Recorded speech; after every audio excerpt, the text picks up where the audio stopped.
The sky above the planet was dark and full of smoke. Fires burned in the distance, and broken ships lay across the land like metal skeletons.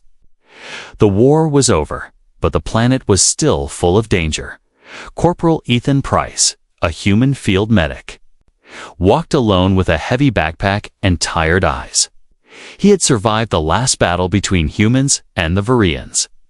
Now he was stuck on this alien world with no way to contact his people. His ship had crashed 2 days ago, and he had been walking ever since. He was searching for food, shelter, or maybe a working radio. The air smelled like ash and oil. Strange trees stood tall and quiet, their blue leaves rustling in the wind. Ethan moved carefully, scanning the area with his small scanner. Then, suddenly, the scanner beeped. He stopped, confused.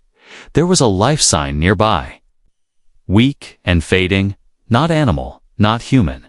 He followed the signal through broken rocks and twisted metal. After a few minutes, he saw a small cave hidden behind thick vines. He pushed the vines aside and entered. Inside, it was cold and dark. He turned on his flashlight and gasped. A figure lay on the ground. Bleeding and breathing fast, she had silver skin, glowing blue eyes, and long dark hair. A laser wound burned. Across her side, she held a small blade in one hand. Pointing it weakly at Ethan, "Stay back," she said in a trembling voice. "I'm not here to hurt you," Ethan replied. Raising his hands, "I'm a medic. I can help." The girl narrowed her eyes. "You're human," she whispered. "You killed my people." "I didn't kill anyone," Ethan said calmly. "I only heal. I was just a medic on the field. I found you because you're dying, and I can't leave you here." She didn't lower the blade, but she was too weak to fight. Her breathing was slow and shaky. Ethan slowly reached into his bag and pulled out a med kit. "I'm going to stop the bleeding," he said. Moving closer, she didn't stop him. The moment his tools touched her skin, she winced. The wound was deep and infected. He cleaned it, sealed it with biogel, and gave her pain meds. "You should rest," he said softly. "You lost a lot of blood." The girl's eyes began to close. Before she passed out, she whispered something strange. "If my father finds you, he'll kill you." Ethan stared at her in silence. Her clothes were fine but torn. There was a small badge on her belt, a royal symbol. His heart sank. She wasn't just any alien. She was someone important, maybe even dangerous. He looked around the cave. It was small but dry. He set up a small camp, placed her on a blanket, and watched over her.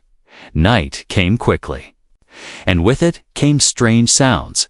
Creatures howled in the distance, and shadows moved outside. Ethan stayed awake, protecting the girl and checking her wound.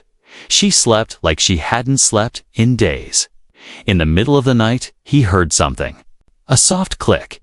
He looked up and saw a red light blinking outside the cave, a motion sensor, a tracker. He grabbed his scanner again, and his face went pale. Someone else was out there, watching them. He turned off his flashlight and crouched low. He didn't know if they were friends or enemies. But if they were looking for the alien girl, things could get very bad, very fast. He looked at the girl sleeping beside him. Silver skin, royal symbol. Strange warning, she was no ordinary soldier. He didn't know why she was alone or why she ran, but one thing was clear. If he stayed, he could die. If he left, she would die. Ethan took a deep breath. "I guess I'm not done being a medic," he whispered. He tightened the straps on his backpack, checked his gear, and waited for morning. The girl stirred slightly in her sleep. The war had ended, but for Ethan, something new had just begun. The sun never truly rose on that planet. Instead, a pale purple light spread across the sky like a bruise. Ethan stood at the cave's edge, watching, listening, waiting. He had not slept, but he didn't feel tired. Not when danger could walk in at any second. Behind him, the alien girl still slept, her breathing slower now. She was healing, but not safe, And neither was he after scanning the area again. Ethan moved fast. He had found an old maintenance outpost not far from the cave the day before. Mostly broken, half buried, but one room inside was sealed. A perfect place to hide for now. He returned to the cave, gently lifted the girl onto a stretcher he built from scrap. She groaned in pain, but didn't wake. "Sorry," Ethan whispered. "We need to move before they find us." The trip was rough. The path full of rocks and sharp metal. He kept checking the sky. The red light from the night before had vanished. But he wasn't taking chances. Finally, he reached the old outpost, forced the rusted door open. Inside, it smelled like dust and old circuits. He cleared a small room, placed the girl on a soft patch of cloth, and sealed the door behind them. Hours passed, and slowly she opened her eyes. At first, she panicked, grabbing the blade from her belt. But her hand was too weak to lift it. "You're safe," Ethan said, raising his hands again. "You're in an old outpost, hidden." She looked around with sharp eyes. Then she stared at Ethan for a long time. "You didn't leave," she said, her voice dry. "No." Ethan replied, "You needed help." She sat up slowly, holding her side. "I could have killed you," she said. "You could have," he answered, "but you didn't." There was a silence between them, heavy but not cold. Then, for the first time, she said her name. "My name is Kalira." Ethan blinked. He knew. That name, Kalira, daughter of King Vernex, the ruler of the Virian Empire. The girl in front of him wasn't just royalty. She was the royal, the lost daughter who vanished during the final battles. "Why are you here?" he asked quietly. "Why aren't you on your father's ship?" Kalira's jaw tightened. "I ran," she said. "I couldn't follow his orders anymore. He started this war. He made my people monsters. I tried to stop him, and he called me a traitor." Ethan listened, saying nothing he could. See the pain in her eyes, not just physical, but deep. She had seen too much, lost too much. "Do you know what he did when I refused to return?" Kalira whispered. "He sent bounty hunters, told them to bring me back, dead or alive." Ethan's heart sank. The tracker last night, it made sense now. They weren't safe, not even here. "You're still bleeding inside," he said. "You need time to recover, and we need to hide better." Kalira nodded slowly. "I don't trust you," she said, "but I owe you. That's a start," Ethan replied with a small smile. Then he handed her water, some dried food, and a scanner. "I'll treat your wounds again, and then you can help me fix this place over the next." Few days they worked together. Ethan repaired broken systems, used leftover supplies to create medicine. Kalira limped around, checking the outpost's structure. Studying security codes, she was trained in more than politics. She knew machines, tactics, defense. For a moment, they forgot who they were, human and Virian. Enemies by blood. Here, they were just two survivors, one with a purpose and one with a secret. But peace never lasts. One night, Kalira was sitting alone near the entrance, staring at the stars through a cracked window. Ethan walked over and handed her a cup of warm tea. "You miss your people?" He asked. "I miss what we used to be," she said, "before the war, before the crown." Ethan nodded slowly, and just then, the scanner near the door beeped. A soft sound, but cold like ice. Someone was outside, watching again. This time, Kalira stood up without fear. "They found me," she said, voice calm, "but I'm not running anymore." Ethan looked at her. Her skin was still pale, her wound still healing, but her eyes burned with fire. He didn't know what tomorrow would bring. But he knew one thing. He wouldn't let her fight alone. Silence used to mean safety, but now, inside that broken outpost, silence meant danger. Kalira stood near the scanner, eyes locked on the blinking red light. It pulsed like a heartbeat, slow, steady, getting closer. Ethan checked the back panel and whispered, They're moving. 5 figures. Less than 100 meters, Kaliar didn't move. They know where I am, she said, her voice steady like stone. They're not tracking heat. They're tracking me? Ethan blinked, confused. How?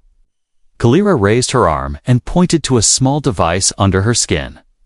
My father put a biotag in me when I was a child, in case I ever tried to escape. Ethan stepped back. Can we remove it? Yes, she said, but we need tools, real ones. They didn't have time. The tracker beeped again. Now just 60 meters. Ethan grabbed his gear, slung the med pack on his back. We need to leave. Kalira looked at him, then at the door. They'll expect us to run forward, she said, which means we go back. She led him through a maintenance tunnel hidden behind rusted shelves. It was narrow, filled with dust and old wires. They crawled for 20 minutes in silence. The only sound was Kalira's breathing, still sharp from the healing wound.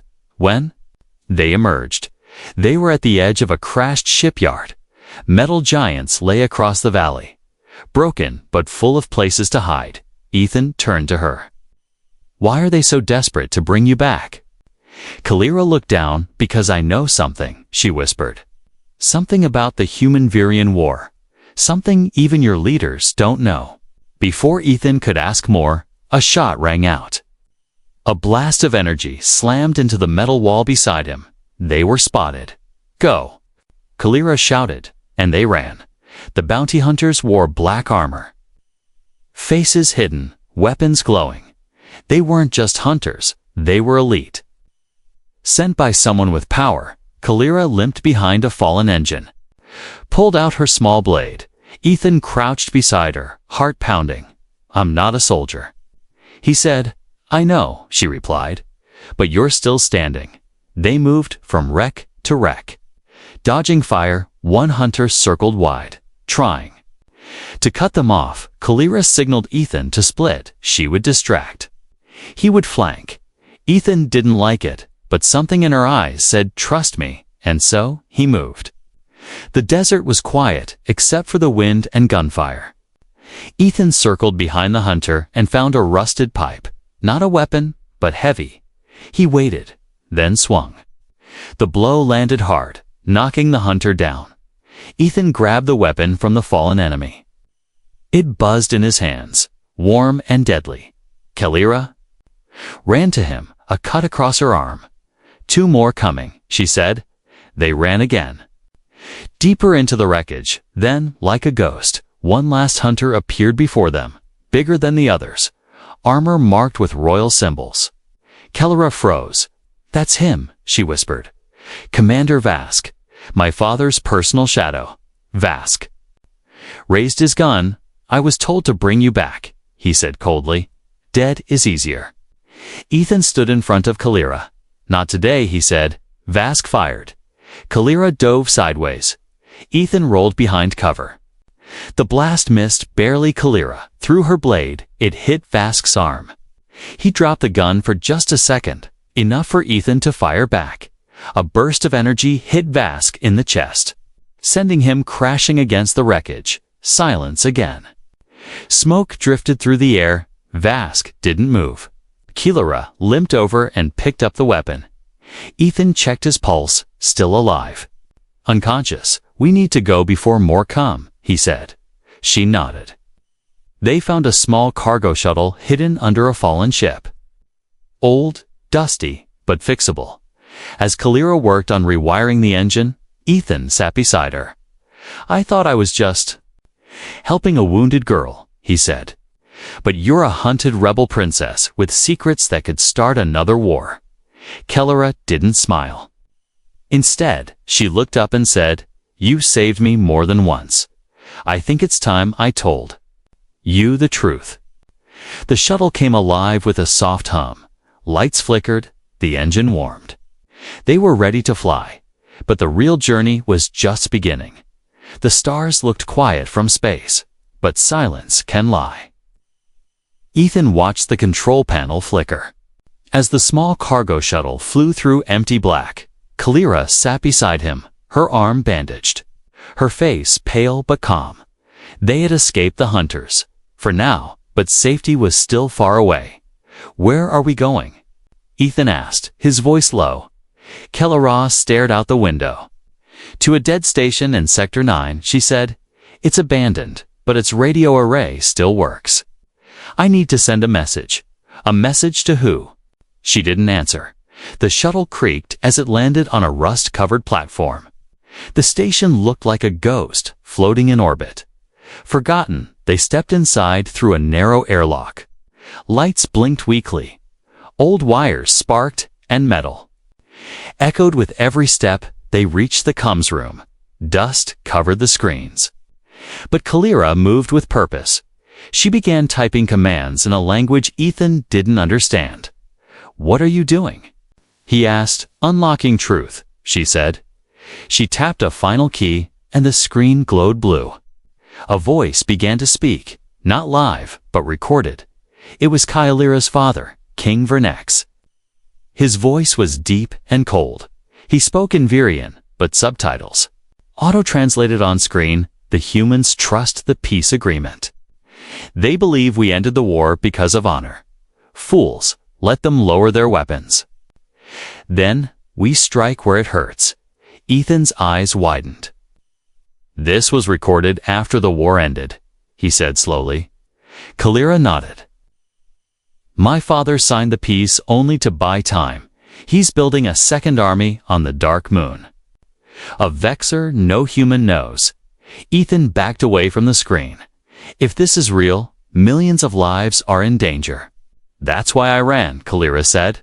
"I stole this message from the Royal Archive, and now I need to send it to your leaders." Ethan looked at her, unsure. What if they don't believe it? What if they think it's a trick? Kelleera walked to the transmitter. "I'll let them decide," she said, "but I won't stay." Silent, she pressed send. The message began uploading. Lights blinked, gears turned, and the signal launched into space. But before it could complete, alarms screamed, motion detected. Incoming ship, fast, large, and marked with the Virian crest. "They found us again," Ethan said. Kelleera's hands flew across the console. "The message is only 40% sent. We have to finish it," he said, "or everything we've done is wasted." Outside the window, the enemy ship dropped out of warp. Its cannons glowed red. They had minutes, maybe less. Kelleera rerouted power from life support to transmission. Lights dimmed, air thinned, but the signal pushed forward. 50%, 60%, 70%. Then, a blast shook the station. The roof cracked, sparks flew, and Kelleera was thrown to the ground. Ethan rushed to her. "You okay?" She nodded weakly. "Finish the upload," she whispered. Ethan reached the console. Pressed the last sequence. The bar filled to 100%. Transmission complete. The message flew across space, sent to every human relay near the border. It was out of their hands now, but the enemy ship was still firing. The station wouldn't survive another hit. Kelleera pulled Ethan toward the escape pod. "Come on," she said. "We're not dying here." They jumped into the pod just as fire exploded through the hallway. The pod launched, spinning into space. Through the window, they saw the station tear apart in a silent fire. Inside the pod, breathless and floating, Ethan looked at Kelleera. "You just declared war on your own father," he said. Kelleera looked back with calm eyes. "No," she replied. "I declared the truth. Outside, the stars continued to shine. But now, someone was listening." Space was quiet again, but this time, it wasn't peace. It was the breath before a storm. The escape pod floated through the black void. Alarms blinked red. Oxygen low. Systems damaged. Kelleera pressed her palm to the cracked screen. No signal. No rescue, just stars and silence. Ethan sat beside her, his chest rising fast. "How long until we run out of air?" He asked Kelleera, looked at the gauge. 30 minutes, she said calmly. He nodded, sweat on his brow. "Okay," he said. That's enough time. For what? She asked. To not die, he answered, standing up and prying open the emergency kit. Inside, he found old tools, wire, tape, and a compressed fuel cell. His eyes narrowed, focused. I have an idea. Kalira watched him silently, even now. When most would panic, Ethan didn't stop thinking. He worked like a soldier. But with hands meant to heal, he ripped open the floor panel and pointed. There's a tiny shuttle bay just below us, left from the station's repairs. If we break off this pod's core and attach the fuel cell, we can make it drift toward it. Kalira blinked. That's insane. Ethan smiled. Yeah, but it might work. She nodded. Then let's do it. They worked fast, side by side. Tools sparked, wires snapped, and the pod groaned under pressure. Every second counted. 20 minutes of air left. Ethan pulled a lever and the pod jerked forward. Outside, a glowing light appeared. The repair shuttle, half buried in space debris. Almost there, he whispered. Then the pod began spinning. A loose bolt, a power surge. They tumbled through the void. Crashing hard into the shuttle's side, the hull dented but held, Ethan reached for the door. Smashed the lock with a wrench with one final pull. The hatch burst open. They crawled inside. Gasping as the emergency oxygen hissed to life, Kalira leaned against the wall, breathing hard. You did it. She said, We did it, Ethan replied. The shuttle was small, but alive. It had fuel. Short-range warp and a working nav system. They weren't safe, but they weren't dead. Kalira sat at the control seat and began scanning nearby systems. Ethan collapsed into a chair, exhausted. You okay? Kalira turned to him, her voice quiet. I'm scared, she said. My people, my own father, want me. Gone. You did the right thing, Ethan said. You warned the humans. Exposed his plan. She looked down. What if it wasn't enough? Ethan stood, walked over, and placed a hand on her shoulder. Then we keep going, he said. We make sure someone listens. She nodded slowly. There's one place. She said an old rebel outpost on planet Avenes. It was. Mine before the war. Maybe some are still loyal. Ethan raised an eyebrow. Rebels? Are we joining a revolution now? Kalira gave a weak smile. No, she said. We're starting one. She typed in coordinates, and the ship hummed to life. But just before the jump, a message came through, a human military signal. Ethan pressed play. The voice was loud and clear. To unknown sender, we received your message, if what you say is true. Then a second war has already begun. We need to meet. Kalira's eyes locked with Ethan's.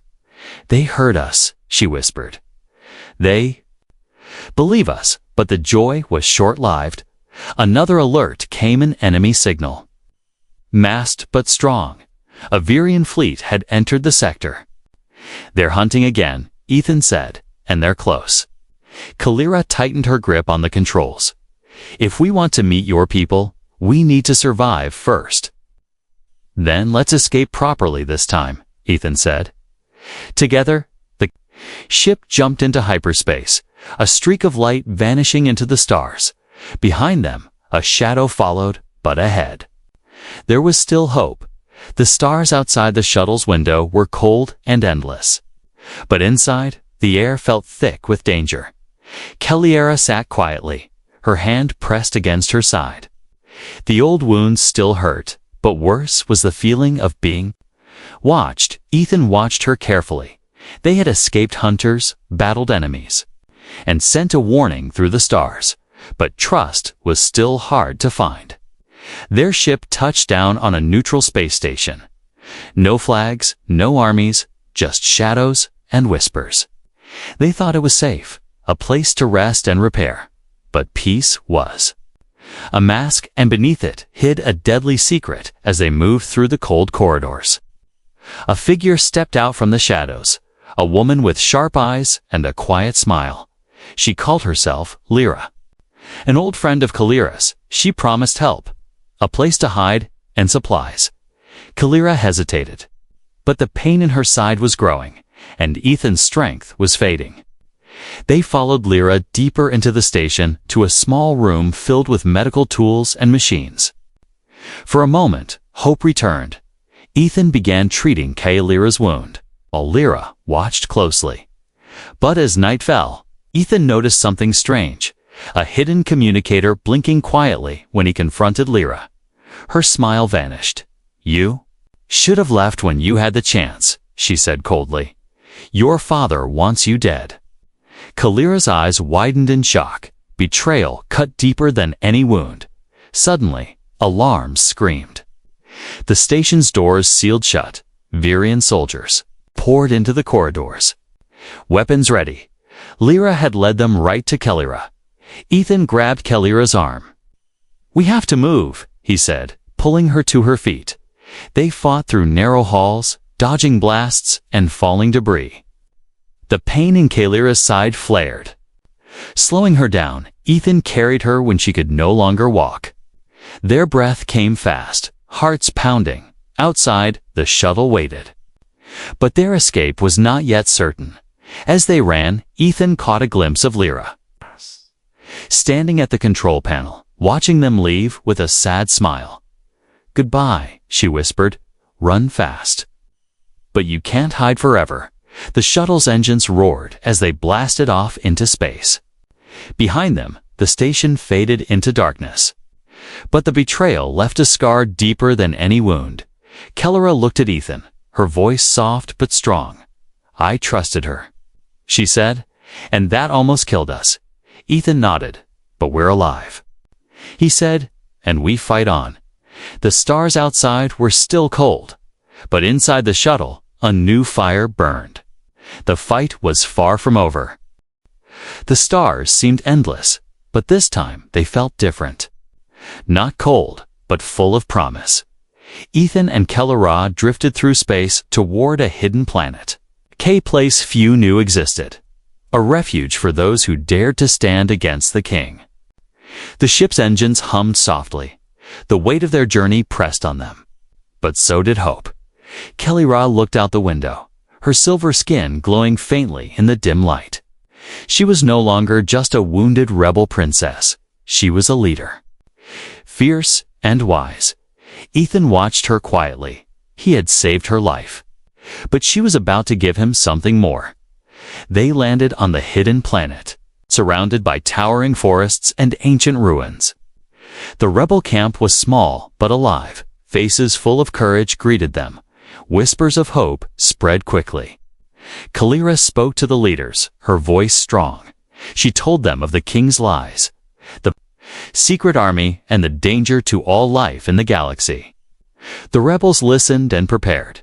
But then Kalira turned to Ethan. "You helped me when no one else would," she said softly. "Now, I offer you a choice." Ethan looked at her, surprised, to return home. She said, "Or to stay with us as my healer and advisor." He thought of the war, the pain, the loneliness, but also of this new family. This new purpose. He smiled. "I choose to stay," he said. The rebels cheered quietly. But the true reward was something else.